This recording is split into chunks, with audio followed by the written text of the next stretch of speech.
اخيرا وصلنا لاخر خطوه في رحله الادغال، اهم مباراه في الموسم، محط انظار القاره كلها، نهائي دوري ابطال افريقيا بين الاهلي والترجي. معركه النهائي المره دي مش مجرد معركه في النهائي، المره دي المباراه هي كلاسيكو، واكتر مباراه تقريبا بتتكرر في دوري ابطال افريقيا. تاريخ كبير جدا من المواجهات بين الاهلي وبين الترجي، اخرهم الموسم اللي فات، لكن المرة دي الوضع مختلف شوية. الأهلي بيجيله التاريخي المستمر للنهائي الخامس على التوالي، بيقابل الترجي اللي مغير جلده تماما ومخلي المواجهة دي شكلها مختلف.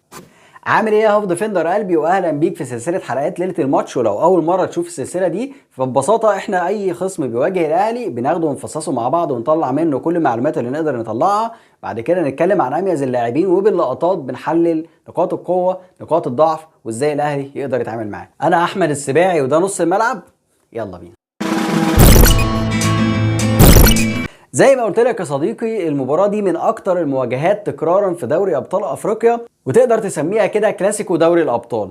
آخر فقط 12 سنة، يعني من 2012 لحد النهاردة، الأهلي والترجي اتقابلوا 14 مرة، كسب منهم الأهلي 10 والترجي كسب مباراة وحيدة فقط، وتعادلوا 3 مرات. اخر 7 ماتشات اتلعبوا في رادس بين الاهلي والترجي، الاهلي كسب منهم 6 والترجي كسب منهم مواجهه واحده، لكن المواجهه الوحيده دي حسم بيها دوري ابطال افريقيا 2018. هو كلاسيكو ومواجهه صعبه لكن زي ما انت شايف الاهلي مسيطر رقميا تماما على المواجهه دي.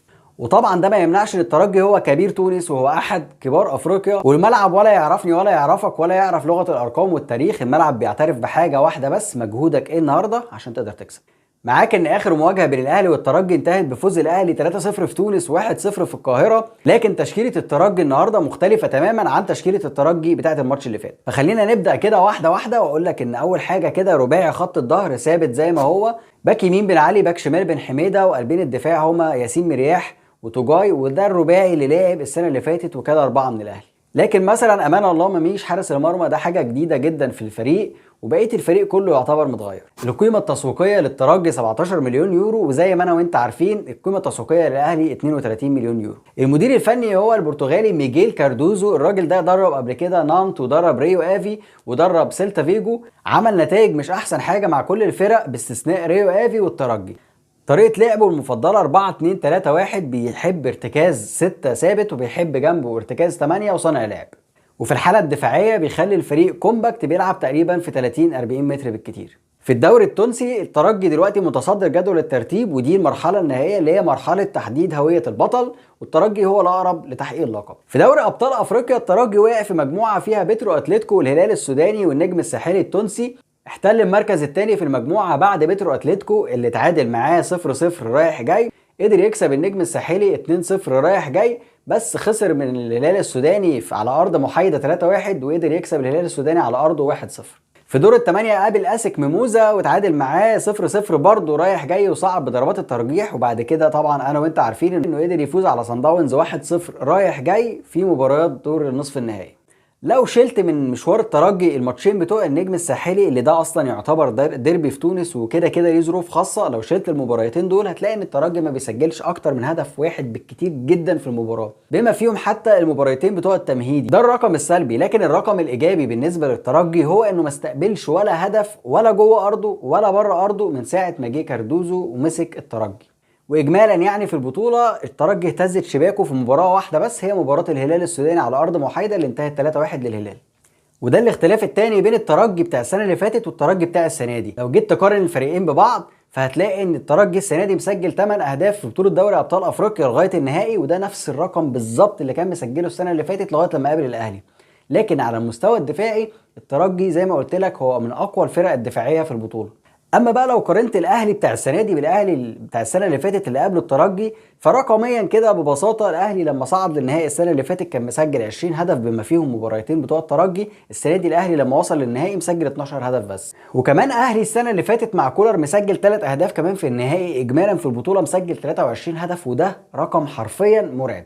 ملخص بقى الكلمتين اللي اتقالوا دول عشان ما تصدعش كتير: السنه اللي فاتت لما الاهلي لعب الترجي انا في بدايه الحلقه قلت ان في فروق كبيره جدا من كل النواحي بالنسبه للاهلي والترجي. السنه دي الاهلي قل شويه الترجي زاد شويه، الفروق لسه موجوده لكنها قلت. ويلا بينا بقى نتعرف على اميز لاعبين الترجي. اول لاعب مميز طبعا هو المدافع الدولي التونسي ياسين مرياح، وهو مدافع بس هو مش مميز في الدفاع خالص، بالعكس ده عنده عيوب كتير جدا في الدفاع. لكنه مميز جدا في التحضير وبناء الهجمه، وهو اكتر لاعب تقريبا بيلمس الكوره في فريق الترجي كله، ومميز كمان في الضربات الثابته اللي بتبقى للترجي. يان ساس الوينج رايت ورودريجو رودريجيز راس الحربه، الاثنين دول اثنين محترفين برازيليين عملوا فرق كبير جدا مع الترجي، فارقين كتير جدا معاه على مستوى الاداء وعلى مستوى الارقام.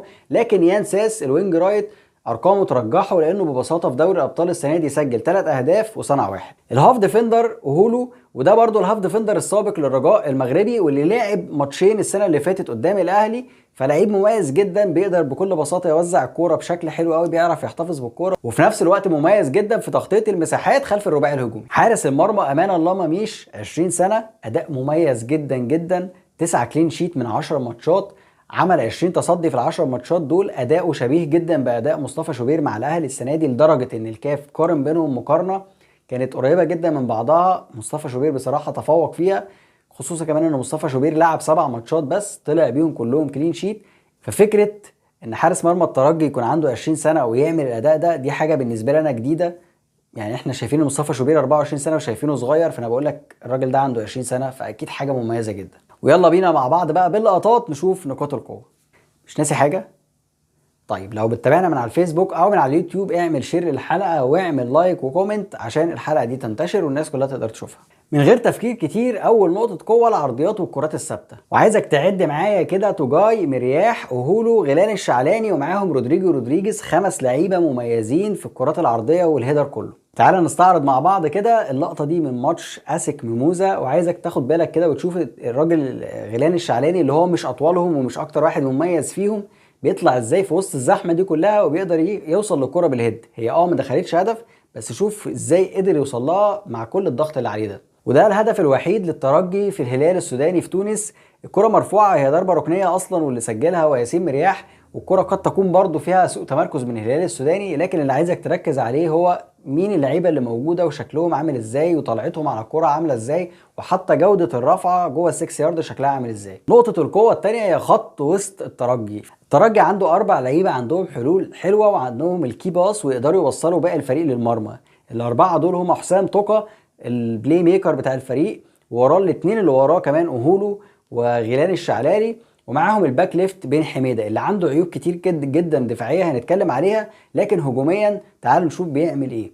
ده الهدف الاول للترجي في مرمى النجم الساحلي، وعايزك تشوف كده بناء الهجمه شكله عامل ازاي، تحس ان الكره كلها اتبنت من ناحيه الراجل ده، وهو اللي عمل فيها كل حاجه. خد الكوره بدأ يتوغل بيها، بعد كده بيدي لحد ويسند عليه وياخد منه التو ويخش لجوه بالكره ويخترق ويلعب الكره العرضيه، ورودريجو بيقطع قطعه كويسه جدا، وفي الاخر خلاص الكره بتتسجل. الكره كلها مبنيه على الاختراق اللي عمله بن حميده. النقطه دي هي مش نقطه قوه على قد ما هي قراءه لاسلوب الفريق. فاغلب هجمات الترجي عباره عن حاجتين، كرات طوليه او عرضيات.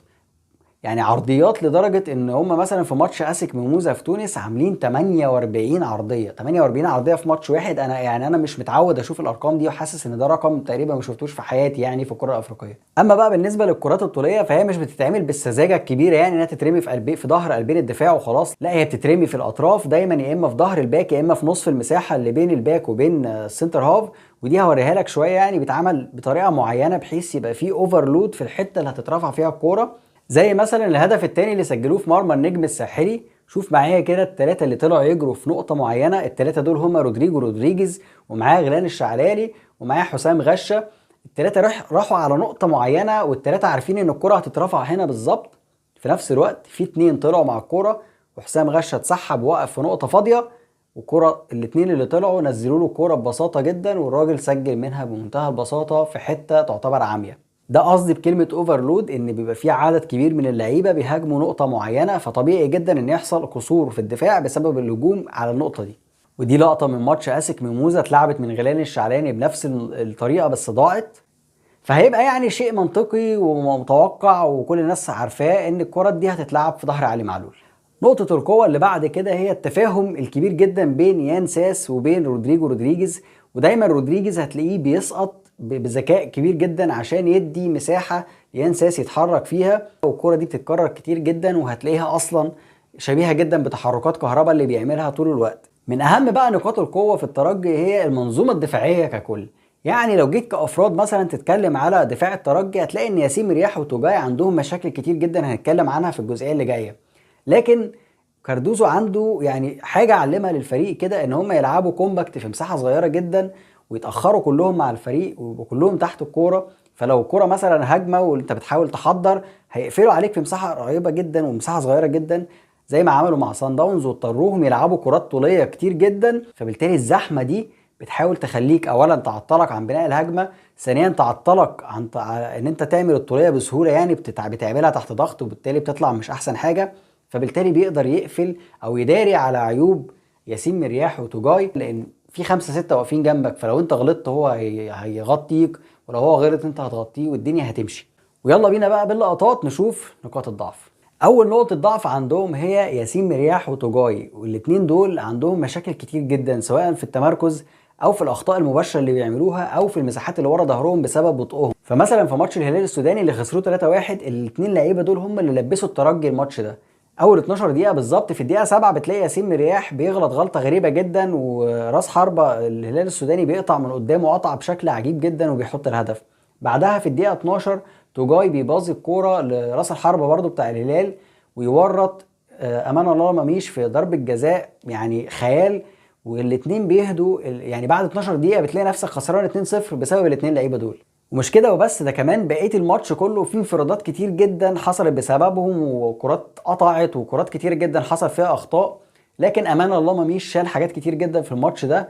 كاردوزو بقى بيحاول يعالج العيب ده بان هو زي ما قلت لك بيلعب كومباكت وبيخلي اللعيبه كلها قريبه من بعض، ويا اما بيعمل ميديم بلوك ويقابل من نص الملعب، يا اما بيعمل لو بلوك ويقابل من عند منطقه ال 18. الحل ايه بقى؟ الحل حاجه من الاثنين، يا تسيب لهم الكوره وتخليهم يحضروا، بالتالي هيطلعوا لغايه نص ملعبك ويبداوا يحضروا عشان يضغطوا عليك، يا اما تاخد انت الكوره بس وانت بتحضر تحضر من على حدود منطقه جزائك، فبالتالي بتوزع الكرات بشكل كويس، بالتالي بتستدعي الضغط وتخلق مساحه كبيره جدا في ظهرهم وتحاول تستغل المساحه دي زي ما عملت الموسم اللي فات. تاني نقطه ضعف بقى هما الباكين، تحديدا بقى بن حميده الباك ليفت. هو مميز هجوميا وطاير على طول، لكن بقى في ظهره بص حواليه دايره كده معلم من المساحات يعني لا نهائيه. اولا في ظهره كله مساحه، ارتداده ضعيف جدا جدا. الراجل اللي جنبه هو مرياح، في ما بينهم نصف المساحه ده كبير جدا، وفي ناس كتير جدا بتاكل فيه عيش. اولهم طبعا كان كولر الموسم اللي فات، وعمل منه بطاطس محمره في ماتش الذهاب لما كسبنا 3-0. الهدف الاولاني من بيرسي تاو جاي من الحته اللي ورا بن حميده. السنه دي بقى في ناس مختلفه غير بيرسي تاو بياكلوا عيش، فمثلا اللقطه دي في الدقيقه 16 من ماتشهم مع الملعب التونسي، هتلاقي بقى بن حميده راجع بيتمشى حرفيا وبعد كده بيشد حيله شويه ويتمشى اكتر، فالوينج بيقطع قدامه بيسبقه بمسافه كبيره جدا، وببساطه الكره دي لو اتباصت باصه زي الناس كانت الكره دي اكيد هدف. ودي لقطه الهدف الثالث للهلال السوداني في مرمى الترجي. الوينج بقى اللي بيلعب على بن حميده، عايزك تشوفه كده بكل بساطه بس بيعمل ايه. الكره بياخد الكره ببساطه جدا، مفيش اي ضغط عليه، بعد كده بيبصيها. برضو الراجل راس الحربه بيسقط ببساطه، ياسين مرياح ما بيقدرش يقطع منه الكوره، بيعمل ال1-2. شوف بقى المساحه الكبيره اللي ما بين ياسين مرياح وبين بن حميده، في الاخر خلاص الكره لازم تنتهي طبعا ان الراجل ده يبقى انفراد تام ويسجل هدف بمنتهى البساطه ومنتهى اللطافه. الدقيقه بقى 83 في ماتش الملعب التونسي، لقطه بقى جديده خالص لبن حميده. ايه بقى اللقطه الجديده؟ برضو الوينج بيقطع، برضو الوينج بيروح للمساحه اللي في ظهره او المساحه اللي بينه وبين مرياح، وبرضو بن حميده بيتمشى. حاجه جديده خالص يعني ما حصلتش قبل كده. بن حميده بيتمشى، في الاخر خالص الوينج بيدخل جوه منطقه الجزاء، بيلاقي نفسه هو وراس الحربه انفراد، وطبيعي جدا الكره تنتهي بهدف. دي بقى لقطه الهدف الثاني للنجم الساحلي، ودي بقى فعلا جديده، مش بضحك عليك. المره دي راجل طلع من الصوره اصلا، يعني ما رجعش حتى متاخر، لا ده هو مش موجود اساسا في الصوره، فاللي بيغطي مكانه هنا هو ياسين مرياح. في الاخر خالص ياسين مرياح بيترقص بمنتهى السهوله وفي الاخر بيلبسوا هدف. نقطه الضعف اللي بعد كده هي سوء تمركزات الخط الخلفي كله، واحيانا كمان اغلب لاعبي الفريق في الوضعيات الدفاعيه. فرغم كل الزحمه اللي قلت لك عليها اللي بيعملها كاردوزو، ورغم كده برضه بيحصل اخطاء غريبه جدا بسوء تمركز. فمثلا اللقطه دي، ده الهدف الاول للنجم الساحلي في الترجي، كره رمي التماس، 9 لعيبه موجودين في الوضعيات الدفاعيه كمان بالاضافه لحارس المرمى، يعني مفيش غير رودريجيز بس اللي قدام. ورغم الزحمه دي كلها فهتلاقي 5 لعيبه ماسكين 2 لعيبه ومش ماسكينهم قوي، يعني بيقضوا واجب. فاول ما الكره اتلعبت الخمسه دول فيهم واحد واقف يتفرج واربعه كانوا حوالين الالتحام، وفي نفس الوقت في 2 لعيبه من النجم الساحلي واقفين في مواضع خطره جدا، من ضمنهم الراجل اللي الكره نزلت على قدام رجله وسجل منها الهدف الفولي الجميل ده. وده الهدف اللي اتلغى بتاع سان داونز، هو هدف غير شرعي وكان اوفسايد، بس سيبك من الموضوع ده خالص. ونشوف مع بعض مين في دفاع الترجي ماسك مين. يعني هتلاقي في كل المهاجمين اللي هم زياده عدديه بتوع صن داونز لاعب واحد بس اللي ممسوك، اللي هو عند الباك رايت بن علي، وبقيه الفريق محدش ماسك حد خالص، بما فيهم الراجل اللي سجل الهدف الغير شرعي اللي جه قدام مرياح وبكل بساطه سجل ده. جينا بقى لاخر نقطه، وهي التشكيل المتوقع للفرقتين، وده اللي على الشاشه ده قدامك، ده التشكيل المتوقع من وجهه نظر انا. لكن بالنسبه لي تشكيل الترجي يعني شبه متفق عليه بنسبه 99%، هو ده اللي هيبدا. حتى تشكيله الاهلي برضو بالنسبه لي شبه متفق عليها، مع اختلافي كده غالبا مع كولر في مركز الوينج رايت. انا اتمنى ان هو يبدا برضا سليم على حساب تاو، وكده كده الناحيه الثانيه حسين الشحات. وبرضه في خط الظهر اتمنى ان هو يبدا بمتولي، رغم ان انا عارف ان هو هيبدا بربيعه. عشان تقدر تكسب مطلوب منك كلاعب في النادي الاهلي انك تركز جدا جدا جدا في التمريرات، سواء تمريرات سلبيه مطلوب بيها استهلاك الوقت، او تمريرات عشان تحضر، او تمريرات لقدام عشان تقدر تكسب مساحه او تقدر تهاجم الفريق اللي قدامك. ومركز جدا ودايس بنزين على الاخر، لان ده ماتش تاريخي هيتكتب في تاريخك. لو قدرت تكسب البطوله دي هتبقى كسبت 4 بطولات دوري ابطال افريقيا في 5 سنين، ده انجاز محدش عمله في تاريخ القاره. لازم نلعب على بن حميده، وانا زي ما قلت لك اتمنى ان رضا سليم هو اللي يبدا يلعب على بن حميده، وانا واثق كويس جدا ان كولر مهما كان اللعيب اللي هيبدا بيه هنا فهو هيقدر يستغل النقطه دي كويس قوي ان شاء الله، زي ما عملها السنه اللي فاتت يقدر يعملها السنه دي ويعملها احسن كمان. لازم نص ملعب ولازم المهاجمين في حاله فقدان الكوره يبقى الضغط شرس جدا، ممكن ما تضغطش من قدام وتلعب على الميديم بلوك، تسيب لهم مسافه يحضروا فيها زي ما قلت لك، او حاول تاخر فريقك شويه في الدفاع يبقى كلهم تحت الكوره عشان تديلهم مساحه يقدروا يطلعوا فيها وتقدر تستغل المساحه اللي في ظهرهم. بس لازم تضغط كويس قوي، ضغط العكسي لازم تسترجع الكوره فورا بعد فقدانها. ركز جدا جدا في العرضيات، ركز جدا في كل الكرات الثابته، الفريق ده راس ماله الحتتين دول. مباراه في منتهى الاهميه ونقطه مفصليه في تاريخك كله، عودتونا ان انتوا تبقوا قدها، ان شاء الله تجيبوها.